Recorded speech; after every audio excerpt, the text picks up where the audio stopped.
Hey, what's up guys? We have a crazy video today filled with raising on the river for a bluff, 7 deuce bluffs, big pots, scooping bomb pots.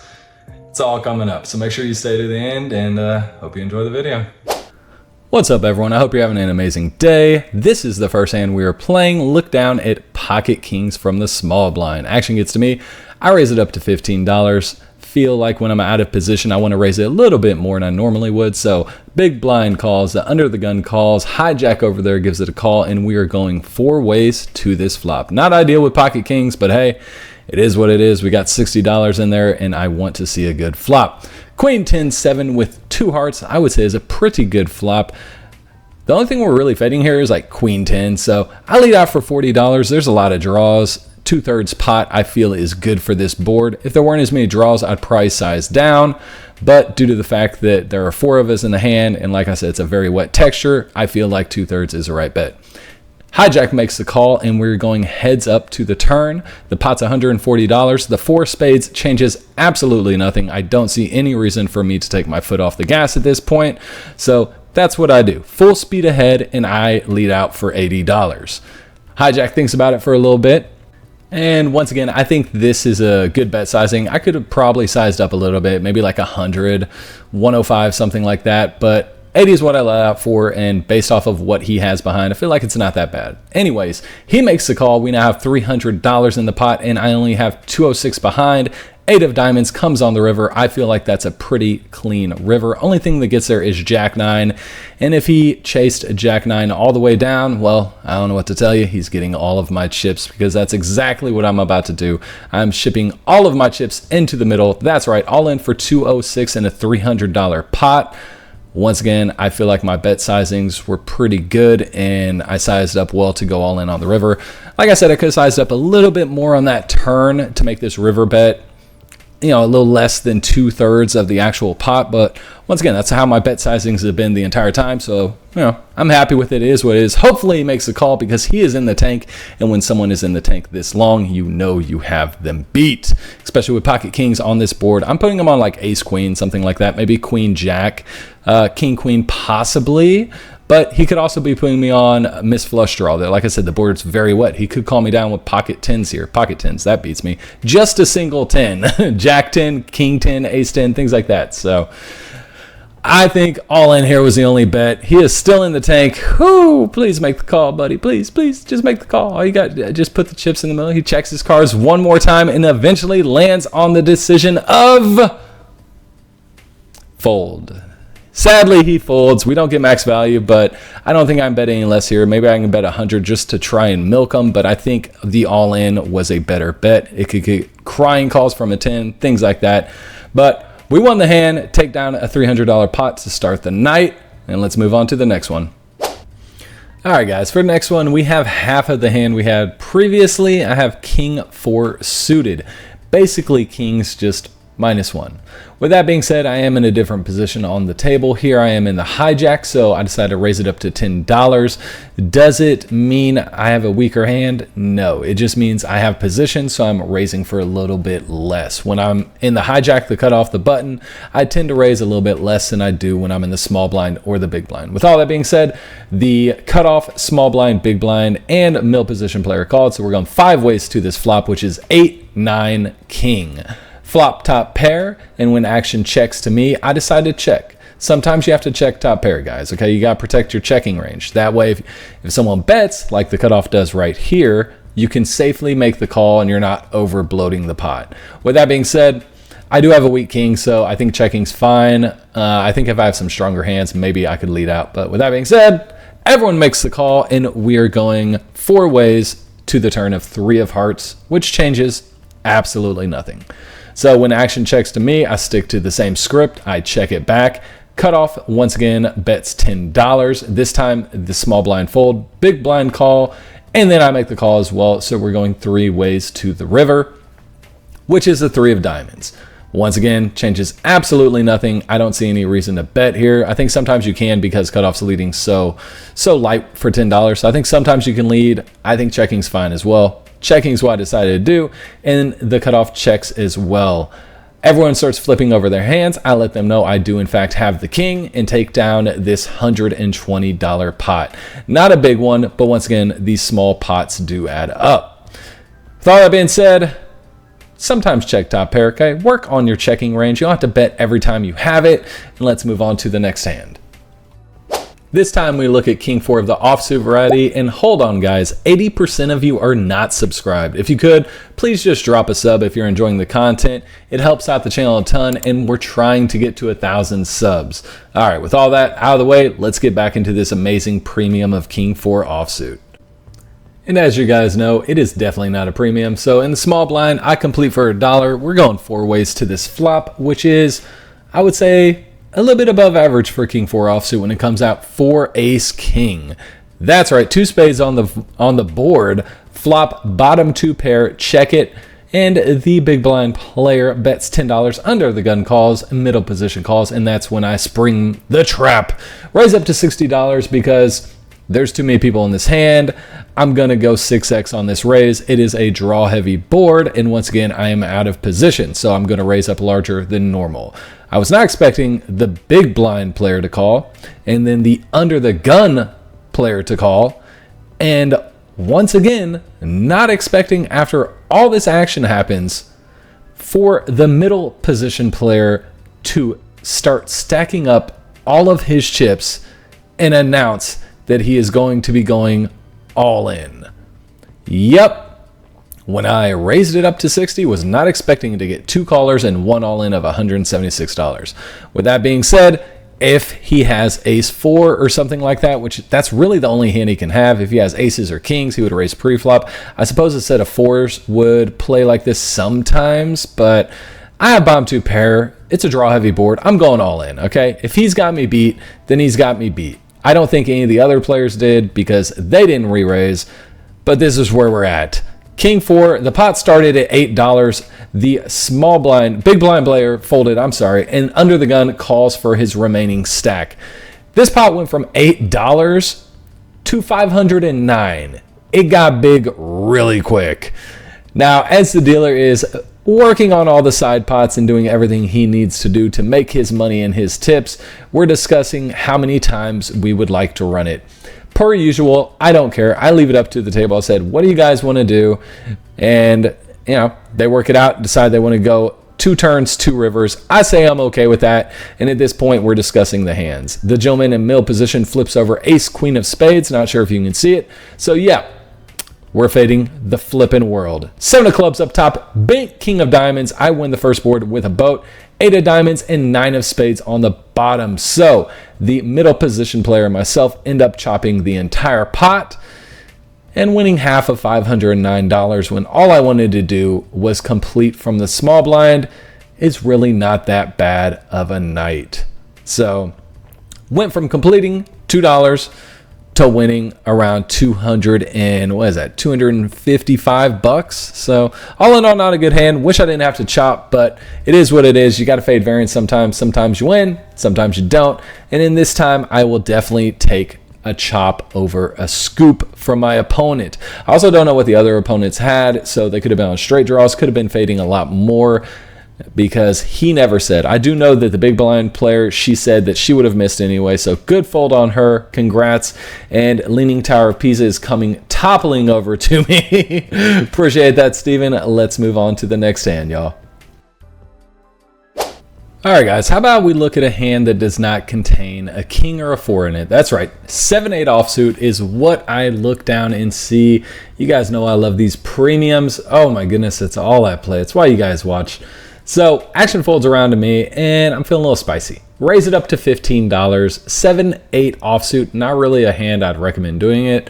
So hijack makes a call, button makes a call. Small blind folds. Eventually, the middle position player finally makes a call. Big blind calls as well. Yeah. So actually got a little weird. I don't really know what happened, but somehow the middle position player got to see like 5 people call and action happen. And eventually, she decided to make the call as well. So that was weird. But let's go the flop here. It is Jack 9-5. That is right. We flop double gutter. Any 6 or 10 will give us a straight. There's $90 in the pot, and when it checks to me, I think I have to take a stab here. I also think checking's fine as well, but I'm an aggressive player, so I lead out for $75 into the field of players. Like I said, double gutter, that's pretty good.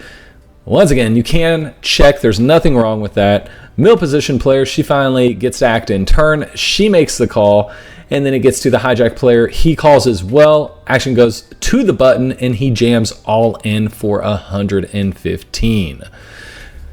Oh, man. We got some gambling going on. Anyways, all the other players in the hand fold. Action gets to me. I ask for a count. There's no way I'm folding after I bet 75 for this much more because all he had was 115. As soon as I get the final number, I do announce that I'm going to make the call. And of course, the two players to my left call as well. Ironically, I don't know if this was planned. I don't know if they're colluding against me. I'm kidding, guys. They're not colluding against me. But they happen to have the exact same amount as him. So when they make the call, there's no more action. Everyone's all in. and that's it. I didn't understand why they would leave so little behind, but the big blind player understood, and he put all his chips in the middle. So they decided to do it as well. And now all we're doing is discussing how many times to run.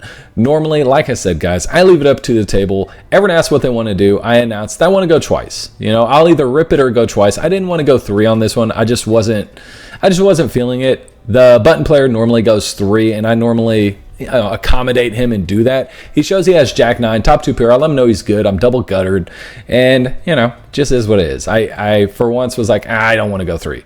Anyways, should have ripped because we banked the 6 on the turn. 5 of clubs, no one had a set, so they do not boat up. The bottom board brings in a 5 of hearts and an ace of hearts. A player did have ace jack, so unfortunately that button player has a lesser 2 pair because the bottom board ace jack beats his jack 9 and my straight up top beats him up top. So he does get scooped, ran pretty bad. He did actually ask the dealer to run it out. He checks the next 2 cards to see if he would have hit or would have been good.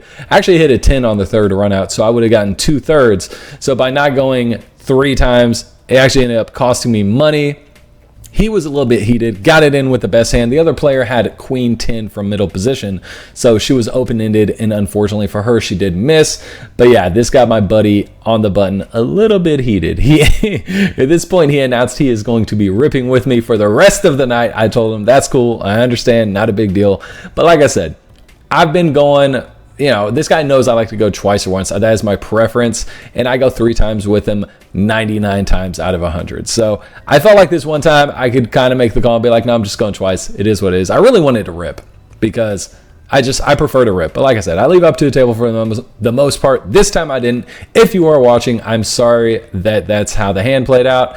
But yeah, taking half of a $550 pot, moving on to the next hand. All right, guys, this is your bonus hand. Look down and see 7 deuce offsuit. I raise it up to 15 because I like to create action. When are you guys going to realize that? Middle position player calls, hijack calls. It's folding around. Once again, people are folding out of turn. I guess that's just the theme of the night tonight. I don't really know, but that's the dealer's job to deal with. So I'm just going to sit back, wait, and see who all ends up calling this $15. Newsflash, we're getting at least 2 more. So once again, going to Texas heads up here. $15 is not enough to push people off hands in a 1-2 game. Under the gun player calls. Under the gun +1 looks at his cards and decides he's going to make a string call as well. Keep an eye on under the gun +1. That person in seat 1, we will be getting in a pot with him where I make a big bluff on the river. That being said, for this pot, we're going 5 ways. That's right, 5 ways. That means there is a total of $75, and all we have is 7 deuce offsuit. Flop comes 6, 9, 10 with 2 spades. Action checks to me, and I think this is as good a spot as any to make a bet and take a stab. I bet $40, and 8 gives us a straight. We have runner flush outs to the 2 of spades. Okay, guys, I have 7 deuce. All right, I'm not gonna overanalyze this hand. I see bet. End up taking it down, and I'm just showing you guys a hand where I pick up chips here and there that you don't really get to see. So taking down 75 free dollars. On to the next one. All right, guys, so we look down and see 6-9 of diamonds. Not the best starting hand, but it is connected-ish, you know, kind of double gapper here. It is suited. So when the middle position player bets 20, I make the call, and then everyone else folds. We are going heads up to this flop. Now, you guys remember the player from the last hand that I told you we were going to get in a pot with, and there's going to be bluffing and shenanigans? This is that hand. Flop comes 6-5 king with 2 spades. Flop middle pair and runner straight possibilities. He bets 50. I make the call with bad intentions in mind. Turn comes the 8 of spades. He then bets $100. Once again, I am going to make this call because I do not think this player is that strong. I know he's let out 50 and he's let out 100, but I feel like I have a read on this player. I do not feel like he has a flush. I feel like he could have aces, ace king, things like that with no spades. So when the 10 of spades comes on the river and he bets another 100, I raise him to 250. Now, this is putting a ton of pressure on him. It's also something that doesn't happen often. So I feel that in this spot, you don't need to raise a lot. So I think 250 is fine. I raised him 150. If he doesn't have a spade, he's going to fold. He snap calls. This guy snap calls me. I'm just like, shit. Okay, well, I mean, I guess you're good. I guess you have the flush. You know, my bluff didn't work. My read was wrong. No big deal. These things happen. You know, he's reluctant to flip over his cards, so I show him, hey, I've got this 6. That's all I have. That's it. He said, okay, well, I've got a pair. He shows aces. That's the ace of clubs and the ace of diamonds. He has no spade. I feel like this was a good bluff. I feel like it was a good spot. But, yeah, I don't know if he soul read me or if he didn't see all the spades or if he just was married to aces. Maybe I'm just a horrible player. I don't know what it was. But tell me in the comments if you think this was a good bluff. Once again, I feel like if he does not have a spade, this should push him off. I feel like this is one of those hands you don't need to raise big. I don't feel like I needed to go all in because even if I did, I think he would have called. We had an extra like 300 or something behind, and I think he was calling. If he's calling with aces, no spade, when there's that connected of a board, I just think he's calling. So I think I should not have tried to bluff this player. I think as a player, I should have just waited to have it and get paid. But that being said, you live, you learn. Let me know what you guys think down in the comments. Raising on the river and 1-2 and it doesn't work. It just hurts. It just hurts. All right, on to the next hand. Yeah, so anyways, the guy in the last hand, he's a good guy. What's crazy is as soon as he won that pot, he ended up asking for a rack and leaving. I mean, it's like the next hand, but once again, super good guy. Let me know in the comments. It's a cash game, so you can leave whenever you want. More power to him. I'm not mad at him. It is what it is. It was a good call on his part, but still kind of like a dagger when when someone hits you for a big pot. What was it, like $880, almost a $900 pot, and then just to leave the next hand. It kind of hurts. It kind of hurts, but good to him. Let me know what you guys think down in the comments. Anyways, on to this hand. We are playing Problem in Omaha. I look down at Queen 8, Deuce, Jack, double suited. I pot it to $20, big blind, then pots it again to $80. Not gonna lie, I was a little bit tilted from the previous hand. I think it'd been like 2 or 3 hands later, something like that. Either way, it was very close to the other hand, and I was tilted. So that's why I potted it. Queen 8, Jack, Deuce, not horrible, but definitely not something you should really be potting with. You should probably just limp and kind of see what happens on the flop. That being said, this is where I have found myself. $20 from the small blind, big blind makes it $80. Action is slowly folding around until it does eventually get to the middle position player.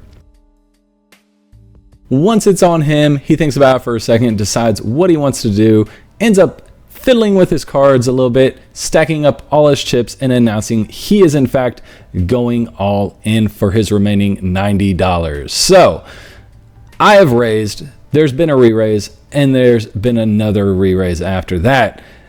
Then the hijack goes all in for $50, and basically, yep, this is Omaha.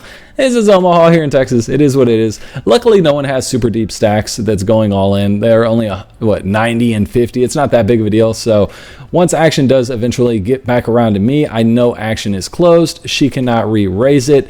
The big blind player only has about, I think it's like $70 behind. So I end up making the call because there's 140 I can win on the side.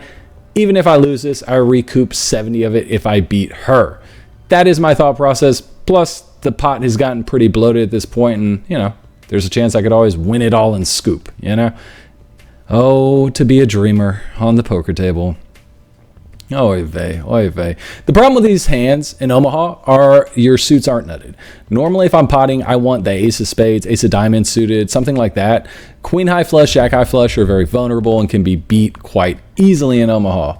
With that being said, when the flop comes out, 5 deuce queen, and I do flop top and bottom pair, that's good enough for me to go all in for her $70. I also have the backdoor flush draw. I have running straight possibilities. So there's a lot of stuff out there. If she has aces, she's pot committed, and hopefully I can just fade anything. Fade hearts, fade all that good stuff. She makes the call for 70. We discuss how many times we would like to go. The table agrees that we want to go 2 times. So that is eventually what we do. The first run out is the 10 of clubs followed by the 9 of spades. So my jack 8 makes a straight, and then we bink the deuce on the bottom. 4 comes after that, so we have a full house deuces over queens.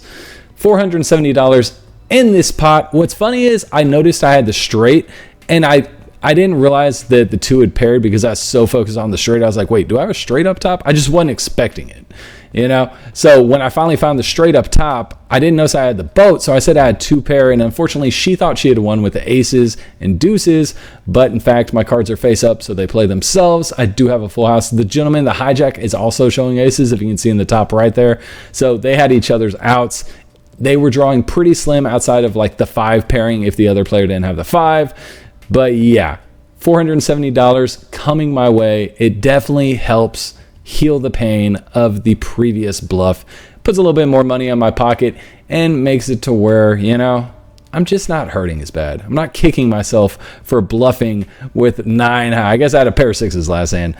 But anyways, on to the next hand. Let's keep the heater going. All right, guys, this is the second last hand of the night. We look down and see King 10 offsuit. I raised it up to $10. I still can't believe I got called with pocket aces on a 4 spade board. Anyways, where was I at? Oh yeah, okay. Back to the hand. I raised up to $10. It's not a big deal, guys. I'm not tilted. I'm not going over the footage and still tilted. Small blind calls, under the gun calls. We're going 3 ways to the flop. It's really not a big deal. I wish you'd stop talking about it. It's like it was, you know, a few hands ago. We've moved on. Okay, it's in the past. Whatever. Pocket aces. 3 ways to the flop. We got $30 in there. It comes queen 4 6. We hit absolutely nothing. So when the first 2 players check, I decide to check behind and take a free card. That free card is the bink jack of spades. Gives us open-ended. Under the gun decides to bet $15. We just turned open-ended. I'm not going anywhere. So I make the call for 15. The big blind player eventually does decide that, you know, 15 is a little bit out of his price range. He's been losing a few hands. He's been getting stacked here and there. He don't want to get stacked anymore. I understand. I'm not mad at him. Relinquish your cards. There you go, buddy. All right, now we're going heads up to the river. If he watches this, hey, I love you, man. I gotta needle him. River comes to ace of hearts. We hit the nut straight. He leads out for 30. I raise him to $100. He goes into the tank. What's actually crazy is the hand that he has. He goes in the tank. I get up. I'm actually talking to another one of my friends who is wanting to talk to me for a second. So I'm not even at the table now. Eventually, he does finally make the call. But when he does, I don't know if he called or folded because I didn't see his cards face up. But eventually, he does decide to make the call, and he actually has top 2 pairs. Guy's got ace queen and tank for this long. If you have ace queen, just pay me off, okay? It's a cooler. You ran bad. Like, you can't fold ace queen. There it is what it is. I show him the straight. He says, nice hand, nice hand. Top 2 pair, man. Ace queen. Can you believe that? I'm never folding ace queen there. Not for that raise, but luckily we get paid off $260 in the pocket and on to the final hand of the night. All right, boys, this is the final hand. Look down at Jack Deuce of the heart variety. I do have a $5 straddle under the gun, and that entices a couple of people to call. As they do, as someone reaches deeper in their pockets, the cutoff raises up to $20. Does a 4x raise, nothing that's too crazy yet. So when action does eventually fold around to me, I don't see any reason why I should fold for $15 more. We do have a jack high flush draw, and I have, you know, I have 20% of a royal and a steel wheel. So I make the call. The player to my left does not want to play for that much money, so he relinquishes his cards back to the dealer. But luckily, we do have another player, the hijack player, who would like to tag along. So he makes a call. We're going 3 ways to this flop, which is pretty decent. Queen 5-3 with 2 hearts. That is right. We flop the flush draw. We check it over. The cutoff player leads out. Well, not leads out, but he does bet 75 when action is on him. Over pot size bet. I make the call because I have a flush draw. I don't need to say much more. That's why I make the call. The player to our left, who is in between everything, the middle position player, as it were, eventually, once again, folds his cards, and we go heads up to the turn, which is the king of clubs. Does not change much, therefore I check again. 215 in this pot. The other player only has about 100 behind. He decides to check as well, and that's when the big ace of hearts comes. That's right, we drilled the jack high flush. Like I said, the opponent in this hand only has around $100, so I put him all in for the 100, and he goes into the tank. At this point, I have no idea what he has. I know we're ahead. I know the jack high flush is good, but I have no clue what he has. I am so confused what bets on the flop, checks the turn, and then tanks on this river. I guess he could have a queen, like, I mean, what, queen jack? But is that tanking here? Like, I have no idea. I have no idea what he has. But that being said, he's in the tank, and I know I want to call. And if you're still watching this, please let me know down in the comments. Say, I am part of the 100% Watch Club gang, watching 100% of the video. If you guys are still here and you're doing that, thank you very much. I appreciate you. Thank you for the watch time. YouTube loves that. YouTube loves watch time. They love it if you have people watching and staying on their platform for as long as possible. So the longer you guys watch the video, the longer I entertain you, the more YouTube will push the videos and make more people see them. There's a little look behind the curtain while we wait for this gentleman to make his decision. Eventually, he does decide to fold, and for the end of the night, I am scooping in this $215 pot. If you want to know how much was made at the end of this session, stay tuned because the outro is coming right up. All right, guys, so there's a couple things I forgot to tell you in the video. After that hand where I bluffed into aces, thinking I could rep the spade and failed miserably, there was a hand where I had pocket kings. I raised it to 15, got about 4 or 5 callers. I think it's 5 as to a flop. Flop came 3, 3, 4 with 2 clubs. It checked through. The turn came, I think it was a 7 of diamonds. I checked it. Someone bet 25. I called. The river came a 9 of clubs, I believe. I checked. He bet 55. I called. Ended up flopping a 3. So he had me down the flop. Good thing I checked the whole way down. And other than that, that was pretty much about it. That was the only hand I missed. The recording messed up on it. Anyways, so I was in the game for 800, out for 1,200, made $400 profit. That's what you guys wanted to know. And I appreciate all the love. Thank you for the support. Catch you guys on the next one.